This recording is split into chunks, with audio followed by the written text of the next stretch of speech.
Sveicināti! Mans vārds ir Valters Gražulis, mācību uzņēmums viņa partners. Man pieredze ir par un ap mācībām 15+ gadi, un šīs ir viņa partners treneru saraksts, treneru sarunas. Šodien mums pievienosies Aija Iesaulniece.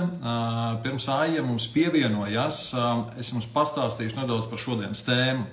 Tā šodienas tēma ir nostar sistēmu unboss un improvizācija. Zinām, ir tāda provokatīva. Priekš jūlija daļais atvaļinājuma mēnesis, kurš strādā, kurš nestrādā, bet mēs ar Aiju mēģināsim pašķitināt pirmkārt tās divas tēzes vai hipotēzes. Pirmkārt, kas vispār notiek mūsdienās, vai mēs ejam ļoti strauji šajā visā struktūrā, vai ir šīs jaunās pieejas. Un tad pamēģināsim saprast, ko tas mums nozīmē katram. Tad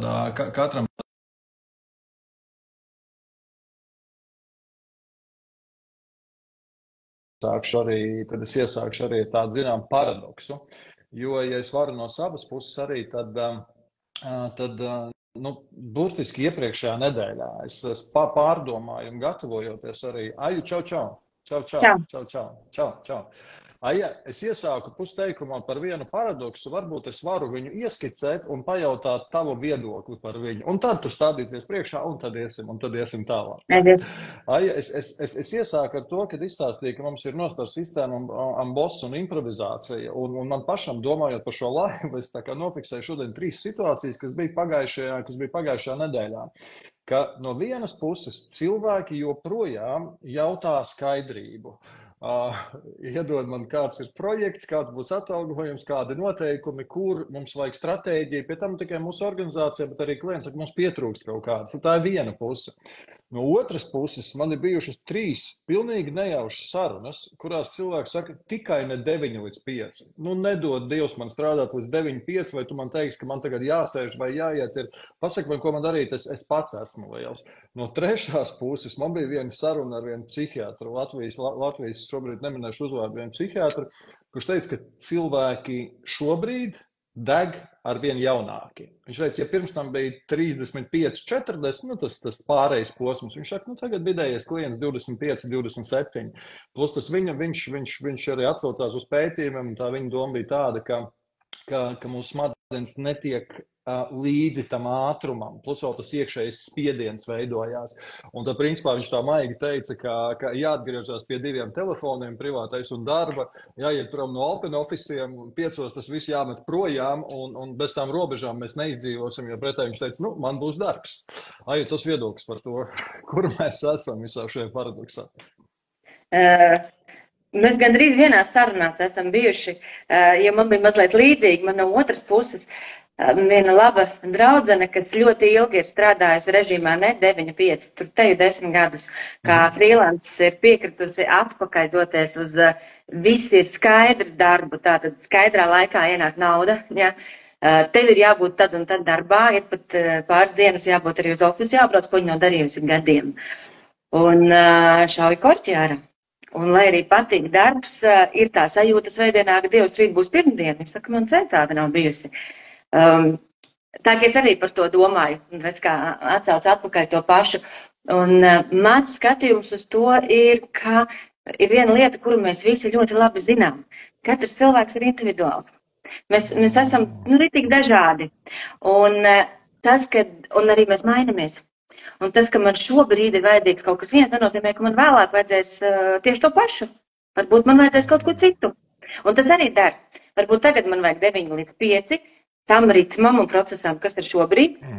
Un kaut kādā brīdī man ir jābūt atvērtam prātam, ka tas ir mainījies, un tagad man vajag savādāk to procesu. Un iespējams, ka tajā brīdī, kad es iestrēgstu, kad man vajadzētu mainīt no vienu uz otru, tad sākās darbs tam trešam stāstam, kuru tu teici, kur cilvēki izdeg. Jo, ja es esmu vienu lietu atradus un viņi strādā, kāpēc man ir jāmaina, kā tas var būt, ka man pēkšņi gribās savādāk darīt, vai man šis nedara? Vakar taču derēja. Es tevi sapratu, gandrīz. Gandrīz. Ja, vai ne? Jā, ar smaidu, jo man liekas, tas jautājums ir liels. Nē, es no sirds ieklausījos. Aija, pirms iesim, jā, un pārējiem varbūt drušiņi gribētu sagatavot arī sarunai, ka mēs pirmo daļu sarunas atļausimies, drušiņi varbūt par to domāšanas veidu un par biznesu, un otro sadaļu, kā tas attiecās arī privātajā vidē. Aija, es arī iesāku drušiņiem provokāciju. Zini, kā skaties, es vēlreiz pārskatīju gan mājaslapā, gan citur, kas ir Aija iesaulniece. Un tur ir dažādi tituli, kas varētu piezīmēt. Pēc tam es domāju, paga. Improvizācija un ar bosu. Priekš kam tie tituli vajadzīgi? Jo arī profesori lielākie meļi ir cilvēki lielākiem tituliem.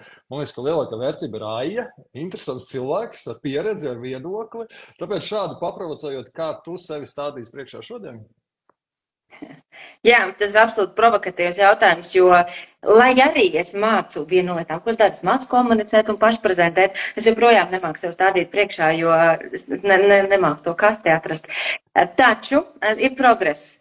Uz savas jaunās vizītkartes es rakstu certificēts supervizors un profesionāla biznesa improvizācijas treneris. Forši. Paldies. Zini kā, man tevi klausoties un stādoties priekšā nāca vēl sajūta, ka, ja agrāk tas bija būtiski pārējiem nopozicionēties, kas es esmu, kā var palīdzēt, visu šēlēt ar piču, man liekas, ka mūsdienās tā ir daudz informācijas plūsmā, dažkārt tā vizītkarta vajadzīga mums pašiem. Tā, lai tu nofiksētu, kas tad es esmu šobrīd, vai ne, vai kas es gribu būt galā. Jā, šis ir arī ļoti interesants jautājums, kā transformēsies. Jā. Bet tev arī ir vairākas kastes. Kā tu stādies priekšā? Man nav ne jausmas vairāk.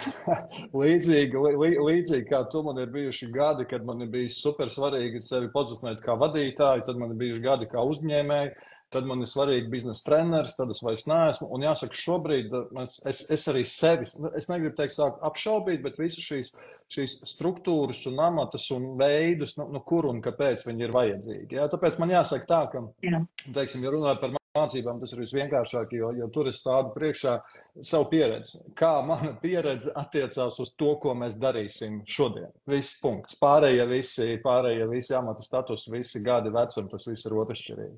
Bet vēlreiz, es esmu ļoti atvērts, kā tu saki, tās lietas mainās tik strauji, ka mums ir jāapšauba. Ajo, pirms paiesim grūtai arī par domāšanu, mums visrakstā bija 2 termini. Viens bija unboss, otrs bija improvizācija. Man vairāk saskāries ar unboss pieeju, tad es arī no saviem vārdiem, no savas puses pāris teikumus, tu esi no improvizācija puses. Izstāstīsi cilvēkiem, kurš neko nezin, lai viņam ir ilūzija, ka viņi zina, kas tā improvizācija tāda ir un kā tu ar viņu dzīvo un savu viedokli par šo. Jā, es pat atradu oficiālu definīciju, tā lai vispārreizi. Kā Tēzaurs saka, improvizācija tā ir mākslas darba radīšana izpildījuma procesā. Tad procesā, tagad es viņu uz vietas radu. Un jūs jau ziniet, džess, improvizācijas teātris, dažādas gleznas, kas tiek radītas procesā un tam līdzīgas lietas. Tā ir improvizācija. Tas nozīmē, ka šajā mirklī, kur es esmu, es radu kaut ko jaunu, kaut ko tādu, kas vēl nav bijis. Risinājumu, ideju, mākslas darbu, vienalga ko.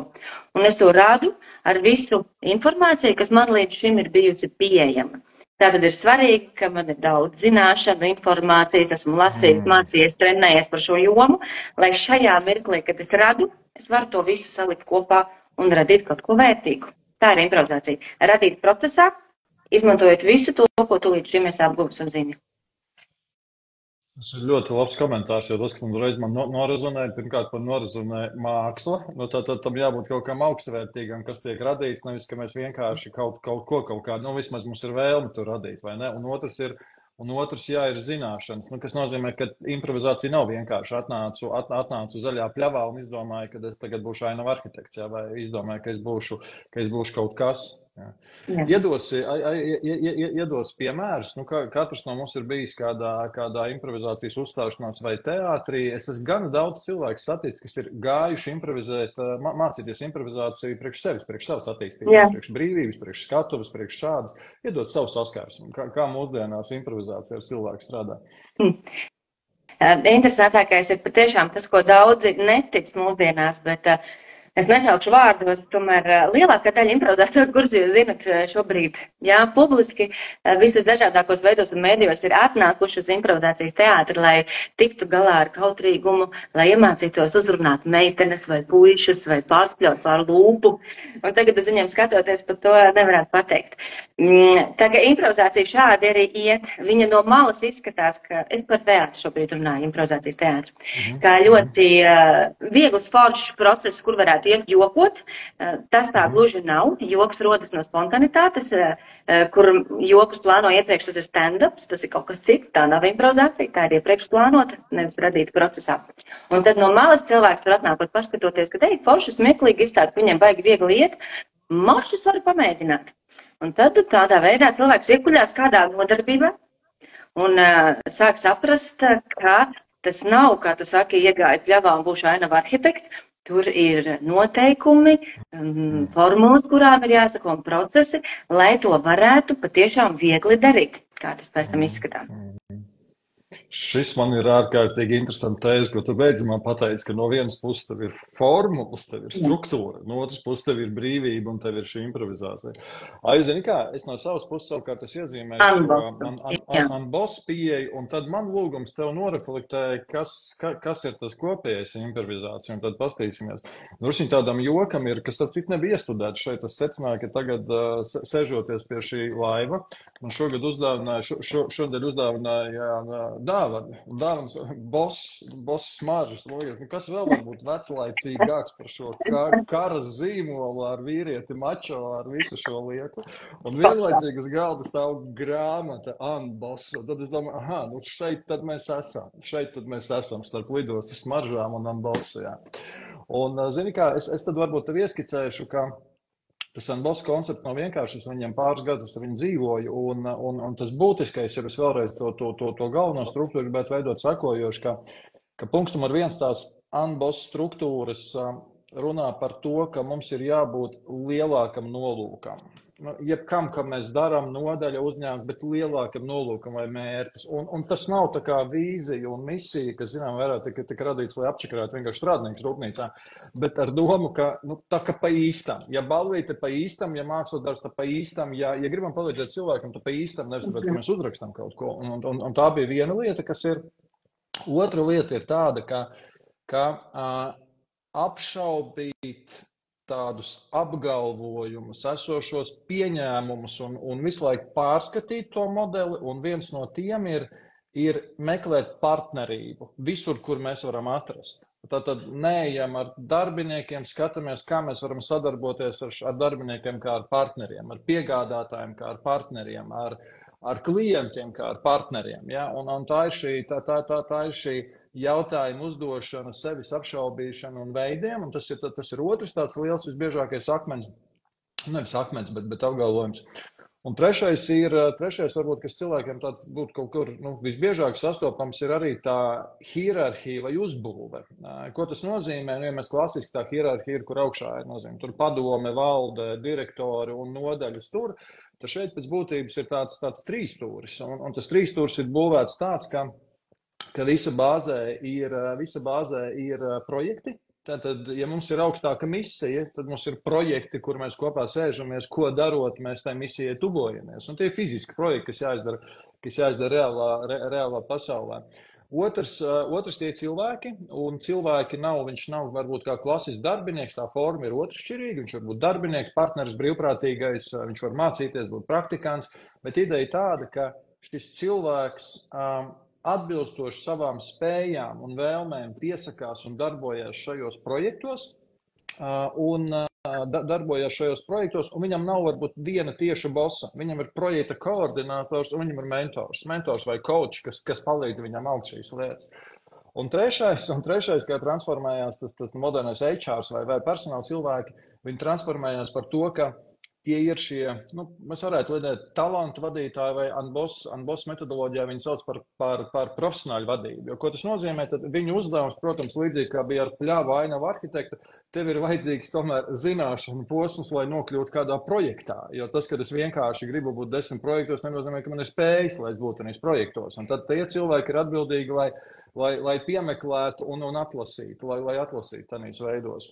Un tas ir, protams, ka, ja es tā pēdējo subjektīvu no savas puses, tad viens no lieliem izaicinājumiem ir noņemt tās bailes, paļauties, ticēt uz cilvēkiem, jo tur tas viens populārākais piemērs bija tāds, ka kompānijā, kurā ir skaidri definēts klienta pieredze kā vērtība, ka mēs gribam, lai šie klienti ir apmierināti.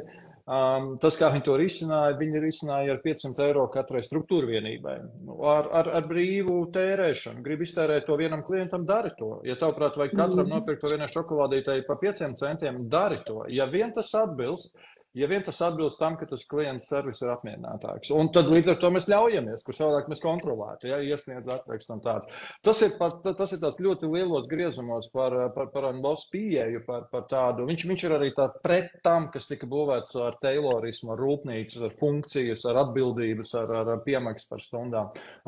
Anboss un improvizācija, kopīgais un atšķirīgais. Es pirmo reizi šo te dzirdēju, ka tu pagājuši gadu Vidpartners konferencē stāstīji par Anboss. Un, es saprotu, ka tev bija gaismas acīs un vispārējais, bet būtu tu redzējis manas acis, tad, kad tu to stāstīji. Es vienkārši dīdījos krēslā un skatu vārdu, bet jā, šitais ir impro, tā ir improvizācija, jā, beidzot. Tā kā ielikts teorijā un nākamais virziens un biznes un viss. Un, pat tagad to atceroties, man viss, jā. Tā ir improvizācija. Tas, ko tu notauc, tā ir improvizācija. Jo es likšu tagad tās paralēlas. Pirmkārt, pa īstam. Tas, ko rādā, un improvizācija nekad neizdodas, ja mēs ejam uz smiekliem vai iemācīt joku, vai kaut ko es iepriekš izdomāšu, to es izpļaušu, un tas būs labi. Nē, improvizācija ir tad, kad mēs tajā ejam iekšā pa īstam, jo mums gribās to gala mērķi, to ainu dabūt tādu, kādu mēs neesam pieredzējuši. Mums gribās to emociju sajūtu un kopredīšanu. Un tas ir tas lielais. Tu teici, projekts mums ir katra aina. Katra aina uz skatuves improvizācijas teātrī ir projekts, kas ir jārealizē. Uz katru no šīm ainām dalībnieki nāk brīvprātīgi. Un mūsu galvenais noteikums un galvenais likums ir vienmēr celt savu skatuves partneri. Tas nozīmē, ka lai kas tur notiek, viņa idejas ir foršas, es viņu atbalstu, es viņam palīdzu. Un, ja es esmu aizskatuvē un redzu, ka tur kaut kas iet šķērsām, es nesmejos, es nerādu pirkstiem, es nemeklēju vainīgos, es kāpju skatuves un palīdzu viņiem, un es spēlēju kopā ar viņiem. Tad jebkurš var iesaistīties brīvprātīgi. Arī skatītāji brīvprātīgi iesaistās tajā projektā iekšā. Viņi var nākt, viņi var spēlēt, viņi sauc idejas, tas viss tiek radīts procesā. Tas ir tie cilvēki, tā otra lieta, kuru tu sauci. Un HRs, jeb profesionāļu vadītāji, pilnīgi noteikti. Teātra kluba vadītājs, trupas vadītājs un tam līdzīgi. Kurš nekad nav boss, tu pamēģini būt boss improvizācijas teātra aktieriem. Pamēģini kādreiz, ja? Reāli, nereāli. Jo tāds ir par to, ka katrs zina kaut kādu to savu lietu, kas viņam labi padodās. Un to viņš ienes iekšā. Un katrā ainā vai projektā viņa ir savādāk. Nebūs tā, ka katrā ainā vienmēr viens un tas pats būs tas, kurš vada un dod viskrūtākās idejas. Jo tikai ainas tapšanas procesā mēs saprotam, kuras no savām zināšanām ir jāliek iekšā. Un tas man ļoti norizonēja ar to, ko teica arī šie projekti un cilvēki, kas tur dodas brīvprātīgi, un ka tas ir pa īstam uz to lielo nolūku, ja purpose, ja, anglisko droši vien to vārdu, es tā pieļauju, ka tas varētu būt bijis tas. Tas arī tas. Tur ir tas, ka tu ej, jo tā ir tava aizrautība un kaislība. Tas projekts, tā tēma, tas, ko viņš sasniegs, tas, ko mēs radīsim, tas risinājums, ko uzņēmums grib veidot, vai ģimenei grib veidot, vai draugiem, vai skatuves, tas ir tas, kas man dod iekšēju motivāciju. Tādēļ, kā man deg acis, un tāpēc es eju brīvprātīgi. Tādu cilvēku nevar vadīt, jo viņš seko sirdī, un labi, ka nevar vadīt, jo tur ar racionālo prātu kādreiz var drusku ātru nogriezt nost. Un te ir tas, ko teica tās noņemtās bailes. Improvizācija arī viņas ir paļauties uz cilvēkiem un paļauties uz sevi. Es atradīšu, un šie cilvēki atradīs, un projekta dalībnieki un improvizatori atradīs veidu, kā tikt galā un radīt, pat tad, ja procesa vidū ir pilnīga bedre. Un viņi atradīs, ja tu viņam, jo improvizācija atceries ir radīt procesa laikā, izmantojot savu zināšanas. Ļauj viņam savā tempā, tajā procesā, kur viss ir bedrē, izmantot savu zināšanas, mierīgi nesitot par nagiem, nebļaujot par kļūdām. Viņš atradīs kopā ar pārējiem sadarbojoties un radīs kaut kādu maģiju, kuru domājot nevar izdomāt. Un šito es ļoti dzirdu arī, kad tu saki to unboss, tā paļaušanās, un katrs iet kā partnerība ar to savu talantu, lai radītu kaut ko tādu, ko domājot, neizdomās. Tu viņu radīs procesā. Nu tā man norizonē. Forši. Es tikai vēlreiz šķietami vēl sāku atkārtot to pašu, bet ja mūsu pasaulē mēs varētu to pa īstam, nu tā kā pa īstam. Un pa īstam, jā. Un otrs, ko man ļoti norizonēja arī, jā, ka viena lieta, ko mēs bieži runājam, arī mēs runājam vai nu uz citiem, vai nu uz sevi, bet tas, ko tu minēji, stāvēt uz abām kājām. Jā. Es paļaujos uz sevi, kad man ir pietiekama zināšanas, pieredzes un spējas, kad es tikšu to galā. Es paļaujos arī uz citiem, un kas ir svarīgi mūsdienās, katrs arī savā tempā, vai ne? Viņš ir individuāls, jā, un tam nav jābūt. Ai, labi. Klausies, atkal vēl par filozofiju drusiņu. Bieži vien par to runājot, gan unboss, gan šeit runā par no angliski mindsets, latviski par domāšanas maiņu, un man pašam šķiet, tas ir viens no sarežģītākajiem jautājumiem. Nu, ko nozīmē reāli dzīvē domāšanas maiņa vai mindset maiņa? Kļūdas, sāpes, krišanu, neizdošanos, asaras, ko tik tas nenozīmē reālajā dzīvē. Un tas nav nekas tāds, kas ir patīkams. Visi vārdi, kurus es nosaucu, droši vien, ka negribās viņus piedzīvot, vai ne? Un tāpēc ir tas, mēs kā aplas atgriežamies, ko teicu sākumā par to, es gribu skaidrību. Es negribu neziņu mūsu, no psiholoģiskā, bet mēs tur neiesim, ja? Taču, prāts mums nav radies, lai viņš dzīvotu neziņā, un viņš no tā vienmēr grib iet prom. Viņam patīk visu, ko viņš pazīst. Un šī mindset maiņa, viņa ir process. Man ar viņu joprojām notiek, lai arī es 25 gadus jau esmu improvizācijā. Un jau vairāk kā 5 tieši biznesa improvizācijā.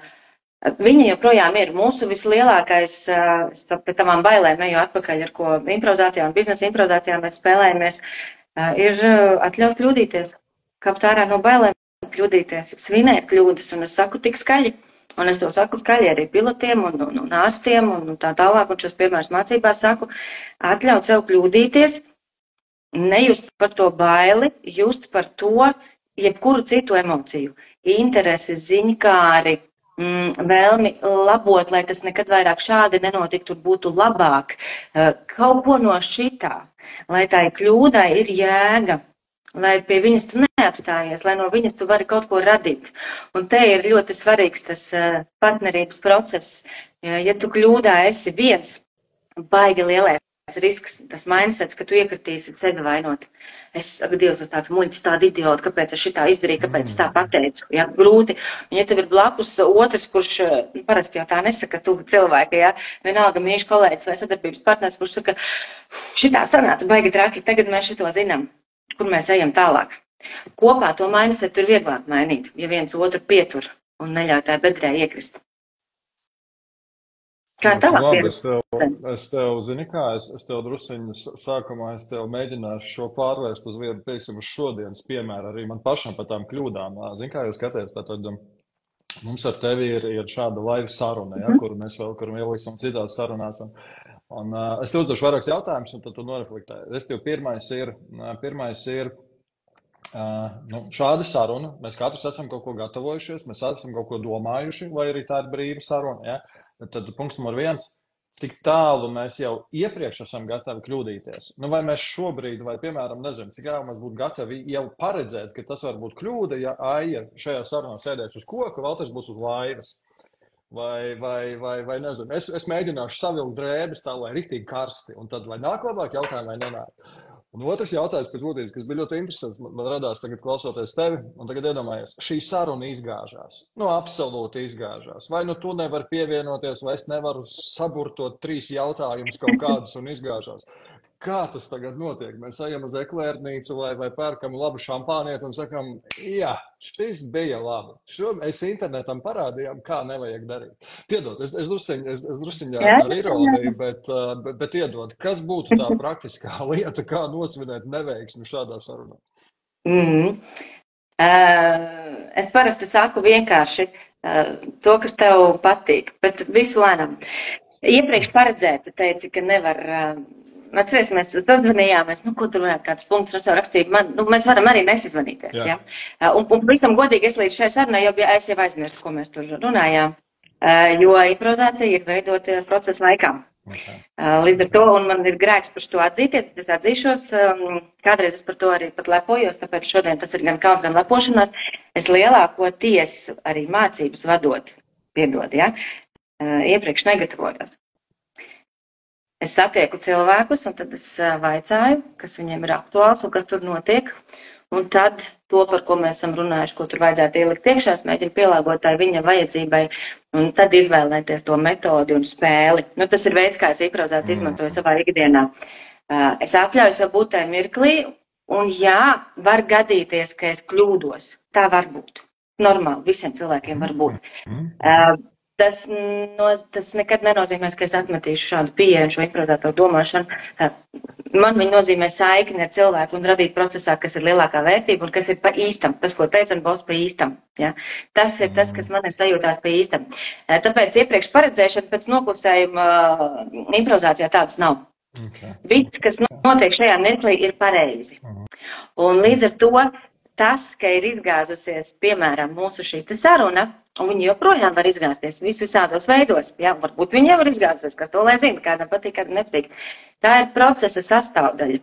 Es viņu tā nekad neredzēšu. Tas, ko es darīšu pēc tam, es droši vien tev teikšu, šitais gan bija kaut kas aizvien iedzeram, kapučīno, vai parunājam, kas tur notika.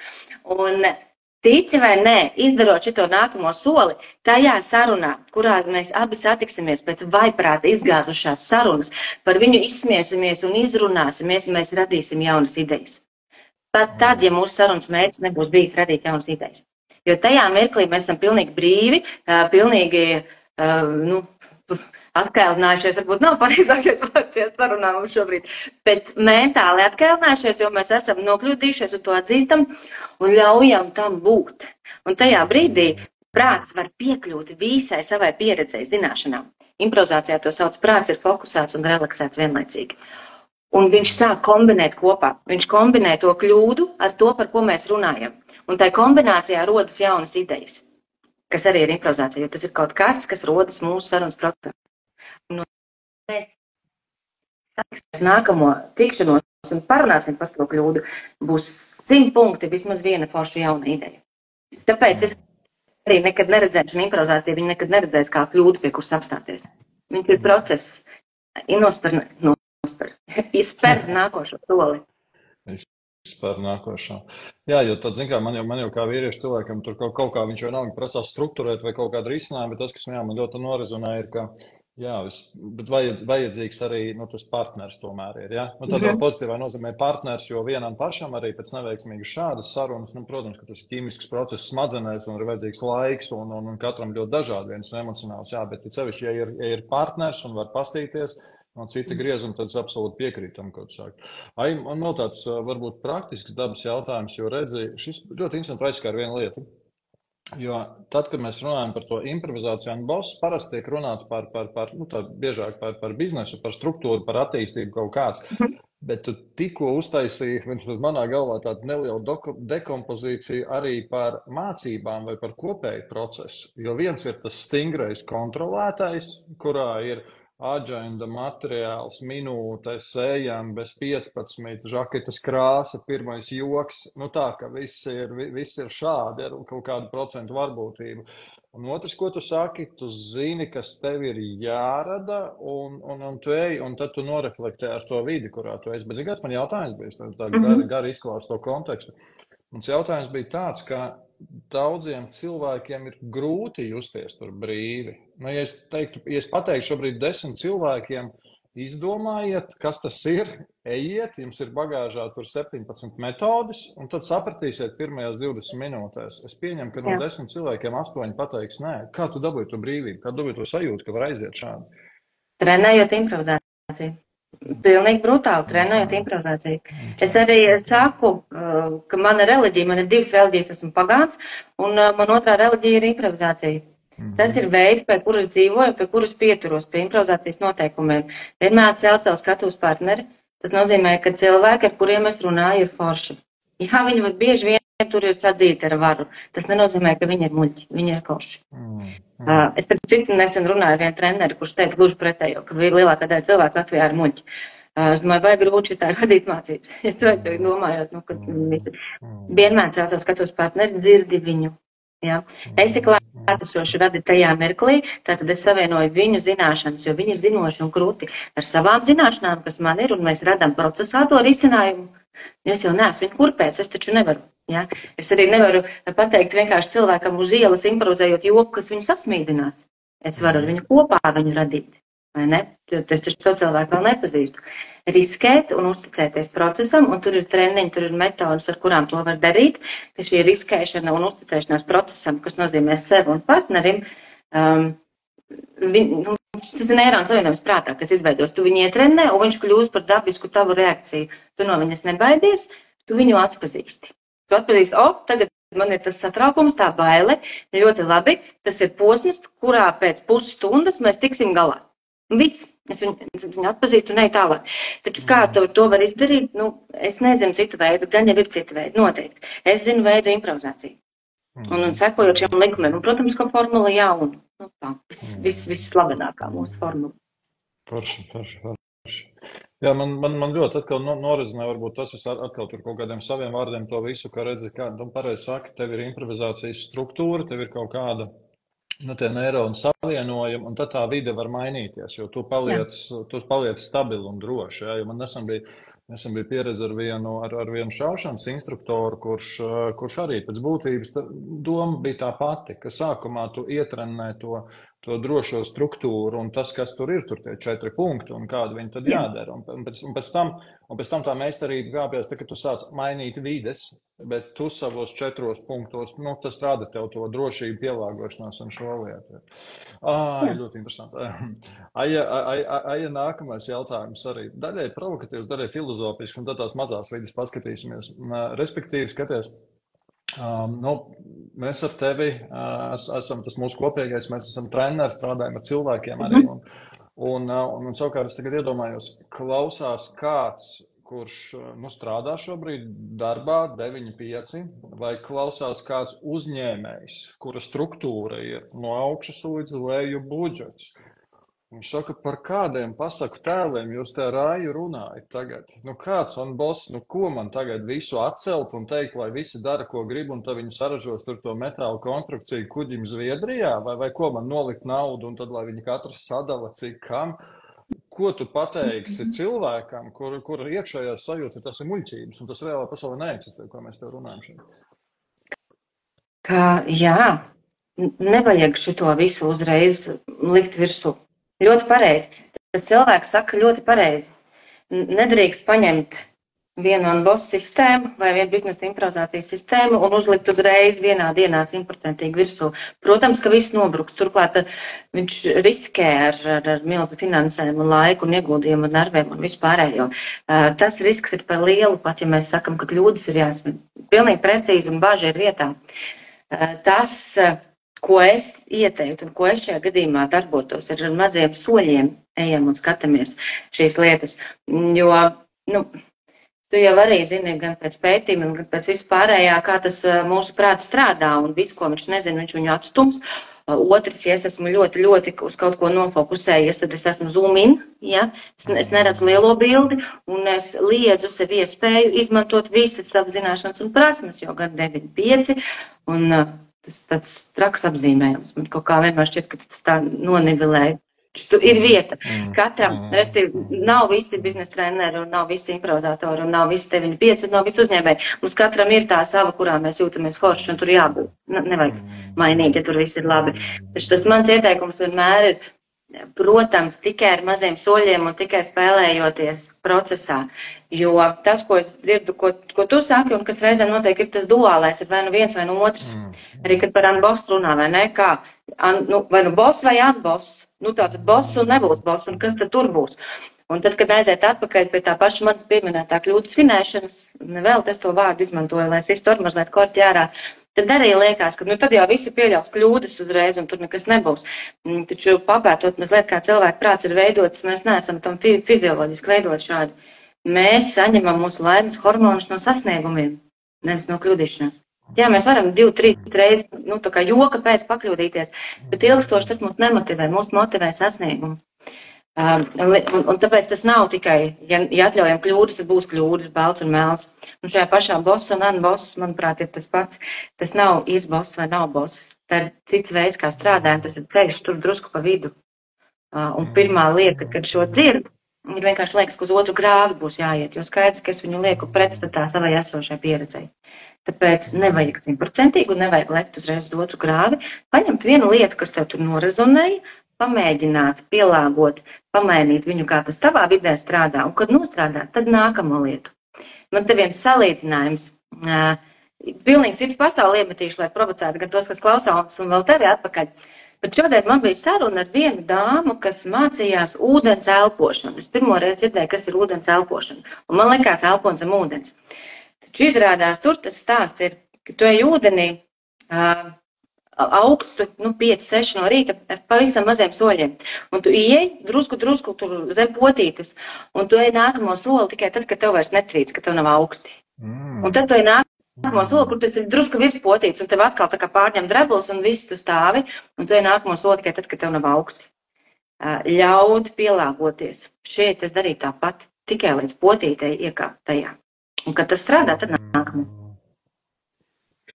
Ir ļoti laba analoģija. Jo, zin, kā man viens klients teica, pirmkārt, veselais saprāts nav atcelts, vai ne? Tad mēs dzīvojam reālā pasaulē, viņš nav atcelts. Jā, arī visām šīm teorijām vai sarunām, ja mums ir jādomā līdzi. Jā, otrs ir, es kaut kā tev klausoties arī atceros tādu vecu atziņu, kur Ekers, man liekas, uzdeva jautājumu, kas svarīgāk nauda vai mīlestība. Viņš teica, jā, tas ir pasaulē muļķīgākais jautājums. Atbildi ir abi. Tāpat tās abi, kur mēs varam, jā. Un patiesībā, man liekas, ir ļoti, šī otra analoģija, tas, ko tu teici, šī iekāpšana. Ja mums kaut kur asociācija un arī, teiksim, pat tas pats Instagrams, tas pats internets visur iet, jā. Augstās peldes, uzreiz ledū, jā, uzreiz dušas, uzreiz 2 minūtes, uzreiz Vims Kops vai nav kāds autors mēs atsaucamies, jā. Bet tas, ko tu saki, jā, pa punktam, pa adaptācijām, jā. Ai, ko labi, ja tā varētu ilgāk un labāk dzīvot. Tas, ko es aicināšu te, var, vai ne? Var. Jā, šis ir ļoti labi. Nevis nopūsties, ka nevar, bet apšaubīt sevi var, jā, un uzdot citu jautājumu, kā varētu šādi ilgāk dzīvot. Šis bija ļoti labs komentārs.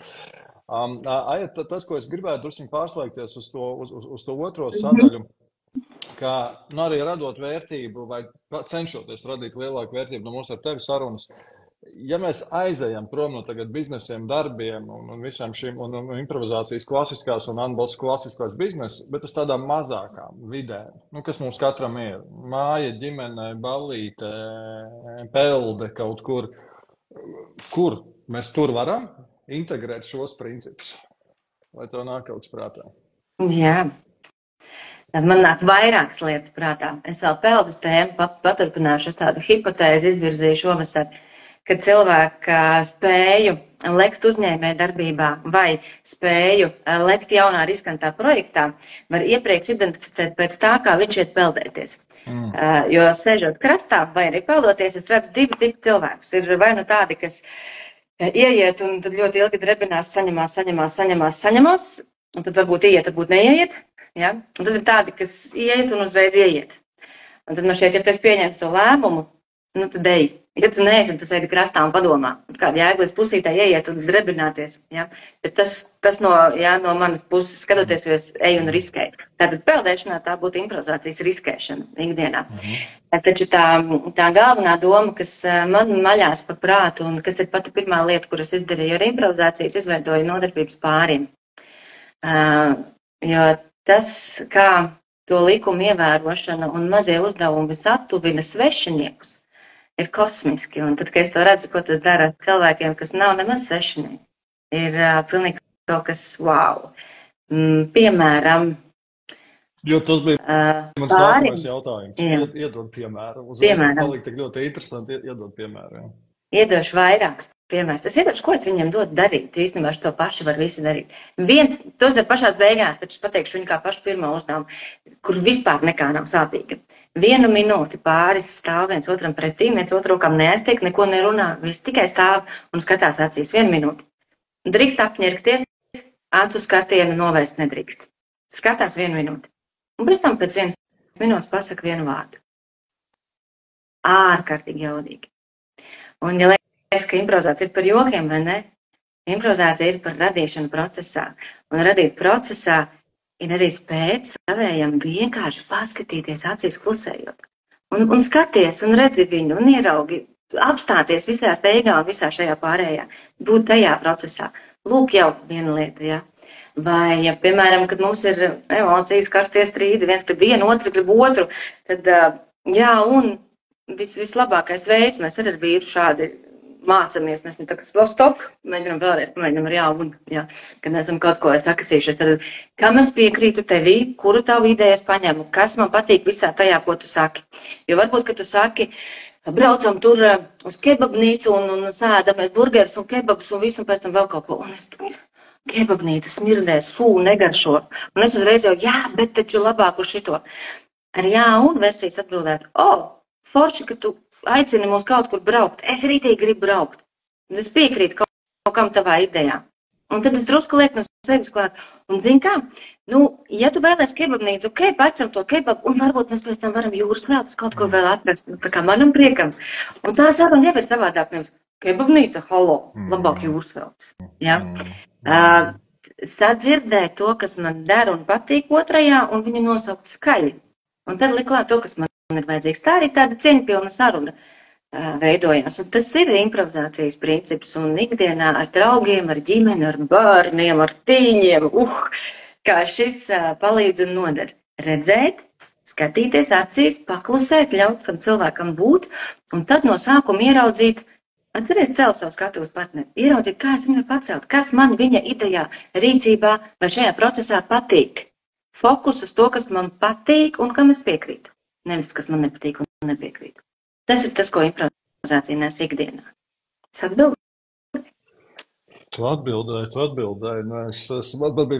Man bija pārdomas, atļaušos viņas verbalizēt jau kaut kur, jo tās pirmās manas pārdomas bija tādas, ka, ak Dievs, mūsdienu pasaulē pieaugušiem cilvēkiem mums jāmācās tādas pamatvērtības atkal. Īstas lietas, runāt, dzirdēt, novērtēt otru, pareizi. Pamatvērtības mums atkal ir jāmācās, lai kur tā pasaule mums vēd citur.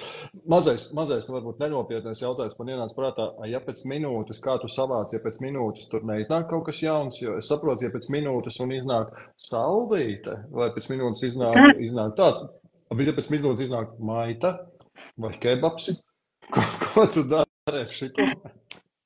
Es nedaru neko, tās ir viņa attiecības. Jā. Tas, kas pēc minūtes iznāk, tas ir pareizi, kas tur iznāk ārā. Un kur pēc tam tas ved, tā ir viņu lieta, jo viss rodās procesā, improvizācija ir procesā, nav kļūdu, ir tikai godīgums, atvērtība, šito es redzu, un partnerība. Šitais ir tev, šitais ir man, kā mēs viņu liekam kopā. Cieņpilna, godīga partnerība. Tā kaut kā. Kā tu ballītes mājās taisi? Tu gatavo, vīri gatavo, ciemiņi gatavo? Kā pastāst man drusīgi noslēpums improvizācija no ballīšu organizēšanas? Ballīšu organizēšanas. Zini, cik es sen esmu ballītes organizējis? Kaut gan man tuvoši 40 gadi, un tagad es domāju, vai beidzot uzorganizēt septembrī. Jā. Atbildi, jā. Pirms tāda, nē, lūdzu, nebrauc, nedrīkst braukt projām, obligāti organizēt, dot cilvēkiem, lūdzu, nedara to. Bet tagad, jā, pastāst, kā improvizācija ar gatavošanu? Tur manī nav improvizators, manī nav boss, es esmu boss, un tā kā es teikšu, tā būs, apmēram tā. Neviens nav perfekts. Es tevi sapratu. Neviens nav perfekts un veselais saprāts nav atcelts. Skaisti. Jā, zin kā, es apaļošos un arī es pirmkārt tev gribu teikt, pirms uzdot to finālu jautājumu, uzreiz gribu teikt tev lielu paldies. Lielu paldies par to laiku, par šī improvizācija patiešām no sirds, un man jāsaka, man norezonēja, un man jāsaka, ka lielāki ieguvēji dažkārt tie runātāji, no sirds paldies vairākas lietas tiešām norezonē. Tas, kā es tev gribētu uzdot to noslēgumu jautājumu, ir, ko tu iemācījies no sevis vai no kopējās improvizācijas no šīs sarunas? Ja tev būtu jāakcentē pāris lietas, vērtību, ko šī saruna radīja tev, Vērtību, ko man radīja šī saruna. Pirmkārt, pirmā vērtība ir dzirdēt, ko dzird tajā, kā es saku, informāciju uz āru, jo mēs viņu dzirdam dažādi. Un vienmēr ir vērtība dzirdēt, kā to saklausa, vai tu spēj vai nespēj skaidri izteikties, saprotami.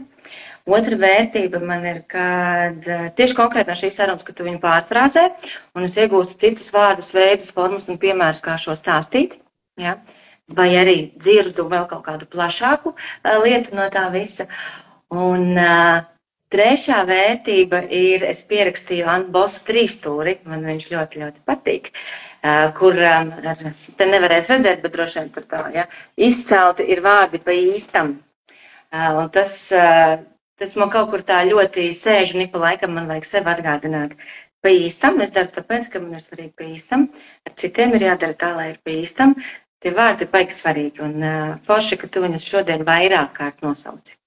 Man viņš te man sēž pa, un te man sēž īstam. Un tad es ceru, ka viņi man abi vienlaicīgi tur pa īstam arī prātā ilgāku laiku pasēdēs. Tas dod motivāciju. Forši. Liels paldies, vēlreiz liels paldies, un ļoti ceru, ka mūsu doma apmaiņa radīja arī kādu pievienoto vērtību citiem. Lai labs jūlijs, lai labi atpūtu, un tad jau tiekamies, ja? Pagaidām. Atā. Forši, tā.